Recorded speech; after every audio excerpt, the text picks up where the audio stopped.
Поздравляем! Семен у нас съездил один, это было такое вообще для него испытание, я думаю. А может быть, наоборот, такой почувствовал прям свободу, благодаря которой он смог там раскрыться полноценно, никто его там ни в какие рамки не вводил. Вот.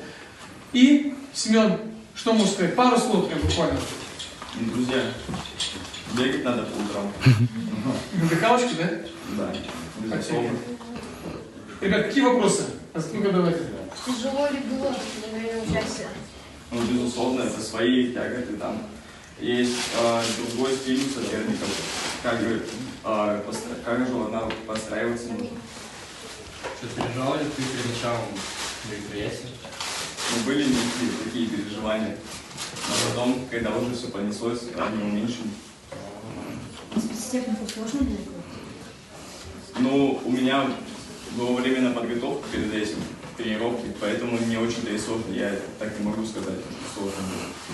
Что было самое сложное? И был ли момент, когда хотелось, допустим, бросить свою подготовку и так далее? Ну, были, конечно, такие моменты, но когда появились такие большие перспективы, то мысли такие отлетали. А так самое сложное это было на личных спаррингах. Это самые такие сложные моменты были. А из какой страны был твой самый трудный соперник? Ну, скорее, мой самый сложный соперник был из Греции. Это в командных спаррингах. Вот. Такой непростой был.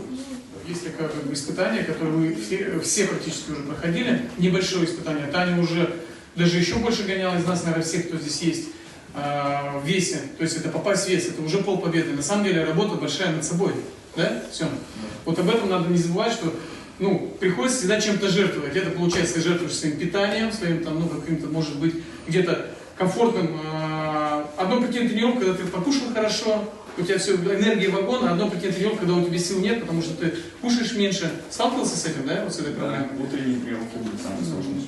И вот это вот, конечно же, я думаю, здесь есть проблемы. И Семен с этим прекрасно справился. Еще раз поздравляем.